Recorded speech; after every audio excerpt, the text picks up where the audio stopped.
Hello लोगोफोर बरायबाय बड' जब info अफिशियेल इउट्यूब चेनेलाव आसा खालामो गासैबो मोजां दङ।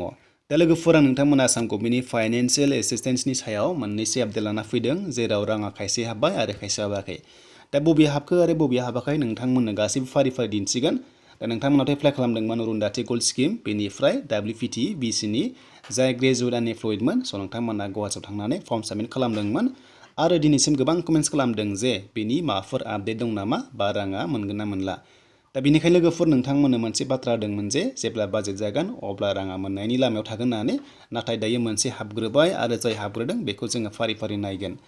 दा ओंखायनो जायफ्रा भिडिअ नायना मोजां मोनो स' नोंथांमोना लाइक खालामनो हागोन, कमेन्ट्सबो खालामनो हागोन आरो साबस्क्राइबबो खालामनानै लानो हागोन बड' जब इनफो इउट्यूब चेनेलाव बेफोरबायदि बायदि स्किमनि आपडेट मोनो।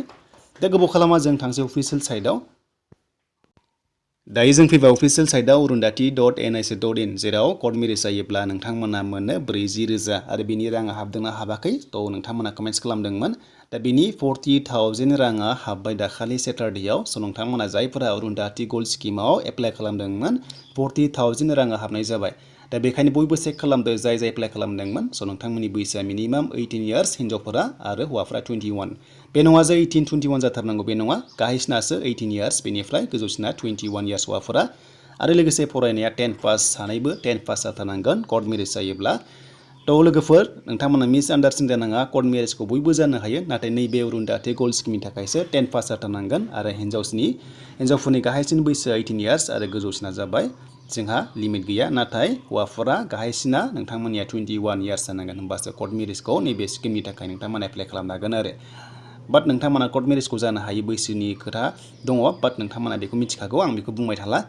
दा लेंगुवेज चेन्ज खालामनोबा नोंथांमोना 3 डट्स थुनानै नैबे ट्रेन्सलेट मोनसे अप्शन मोनदोंना बेयाव क्लिक खालामबानो एसामिसआ इंलिश जायो, इंलिशआ एसामिस जायो।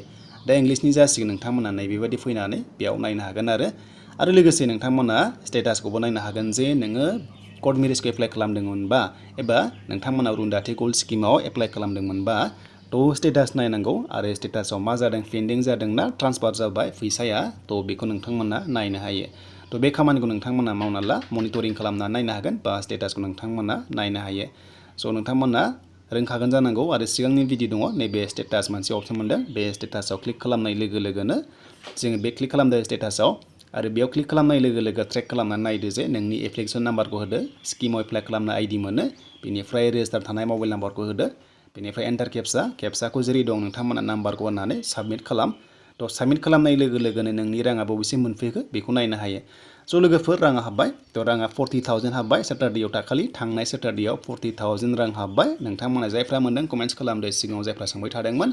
थ' बेखौ दोनथ'नानै दानिया जोंहा फैबाय लास्टआव WPT&BC नि जाय नोंथांमोना ग्रेजुवेट आनएमप्लयड फाइनान्शियेलि एसिस्टेन्सआव एप्लाइ खालामदोंमोन बिनि राङा माला मोनगोन।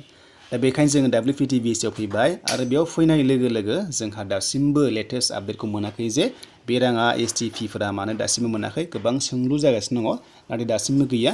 नाथाय आं नोंथांमोननो मोनसे बाथ्रा होदोंमोन जे बाजेटआ जाबासो अरुंधति गोल्ड स्किम बा जायखिजाया फाइनान्शियेल जिथु जोंहा राङारि अनसुंथाइ बेखौ मोननाय लामायाव थागोन होननानै।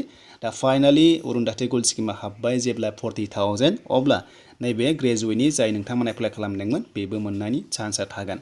मानोना बयहाबो मोनसे बाजेट थायो, बे बाजेटआ जाहैगोन, नाथाय लोगोफोर आसाम बाजेटआव जिथु राङारि माखासे बाजेट थायो बेफोरो एप्रुभ जानायलाय थ' 40,000 रांखौ मोननाय जाबाय अरुंधति गोल्ड स्किमाव आरो नैबे WPT&BC आबो मोननायनि लामायाव थांगोन बा मोननो हागौ।